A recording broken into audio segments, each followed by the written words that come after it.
Hi there, Jamie here, bringing you a much-needed do-it-yourself project.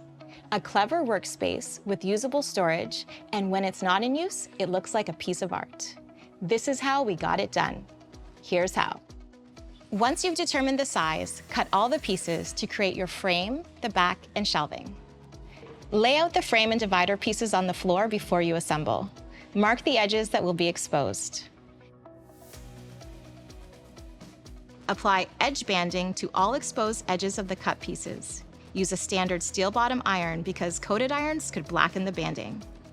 Use a router to trim the edging. Start assembling the top and two sides of the frame with glue and screws. Attach one of the back pieces to the side and top. With the one back piece attached, slide the divider piece into place hard against the back and attach it to the top the same way with glue and screws. Attach the second back piece and remaining bottom pieces to complete the frame. Position and secure the floating shelves within the frame. Also, secure a stopper on the inside edge of the desk frame so things don't slide out as soon as you open the door front.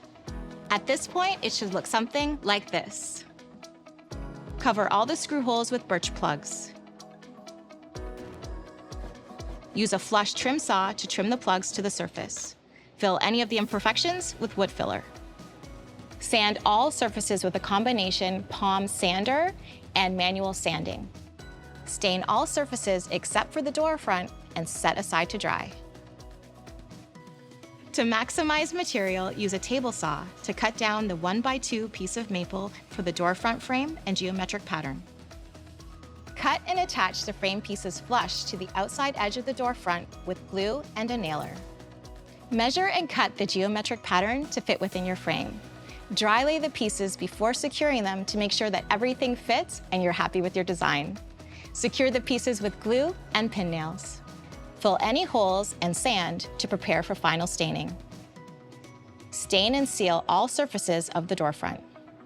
Attach pneumatic hinges on the door and inside frame. Test it out to make sure it's all working. And that's it.